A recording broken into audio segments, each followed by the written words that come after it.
All right, Fox News alert. President Biden is set to speak at the top of the hour before the U.S. stock market opens. All as Wall Street braces for the fallout of two failed banks. The collapse of Silicon Valley Bank being felt around the world as the bank's British arm has been now purchased by HSBC Holdings for the price of £1. UK native and host of Piers Morgan Uncensored on Fox Nation. Piers Morgan is here to react. So, Piers, what's your reaction to this? Are we in trouble? Well, first of all, I like being called a UK native. Makes me sound quite intriguing, so thank you for that. Look, I think the UK has moved pretty quickly here, actually.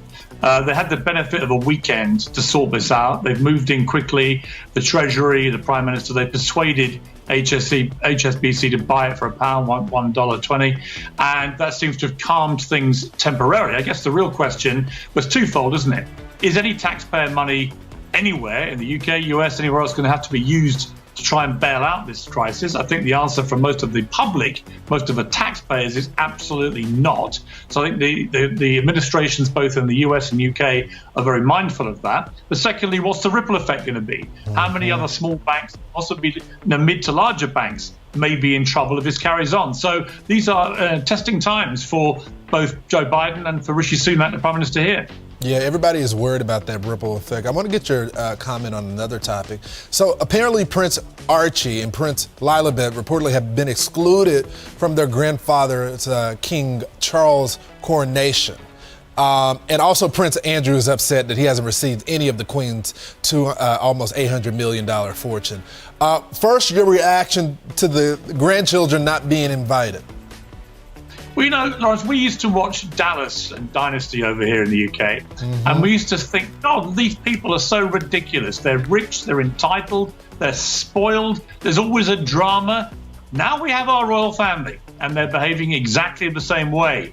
And I think we're all probably like you, getting a little bit tired of the Meghan and Harry rodeo, which seems to try and make everything the royals do about them. Now, let's be clear. Archie is 3 years old, Lilibet is 1.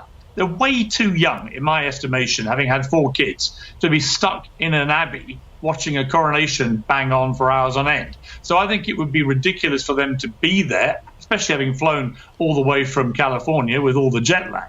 But what we know about the Duke and Duchess of Sussex is they will always want to have as much airtime around the real royals, the A-listers that they can get, so that they can make money off the back of it. We've seen that with the Netflix documentary, the book, and so on. So I suspect Meghan and Harry will want their kids there simply because it shows their own expanded, titled, royal rival family. Well, I tell you this, Piers, I'm from Dallas. I mean, this drama right here supersedes it, and this is real life. What about Prince Andrew? And his approval rating is higher, and he's the one that's, sexually assaulted women, higher than the Markles. And I say the Markles because he might as well have her last name. I actually like calling them the Markles. I'm actually from Sussex, which is a county in England. I object to them being called the Duke and Duchess of Sussex because I've spent more time in Sussex this weekend than they have ever spent in their entire lives. So I want those titles removed. I don't understand also why Meghan and Harry, the Markles, I love that title, well done, Norris.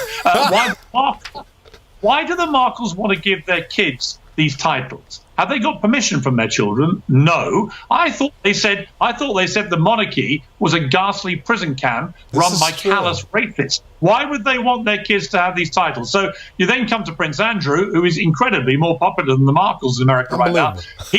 He wants his late mother's money. Well, of course he does, because he's had to give most of his own money away to a woman he claims he never met, who made allegations of sexual assault against him. So the whole thing, like you say, and like I pointed out, makes Dallas look like a tea party, and we're still, weeks away from the coronation. By the time May 6th comes, all hell will be breaking loose. You know, Piers, I've never been to a tea party. You got to invite me up there sometime. I wore a double-breasted suit. You might as well invite me for the tea, too, brother. We tend to avoid tea parties when it comes to Britain and America for obvious reasons. It didn't go well. Thank you, Piers. Make sure to watch Piers Morgan Uncensored on Fox Nation weekdays at 4:30.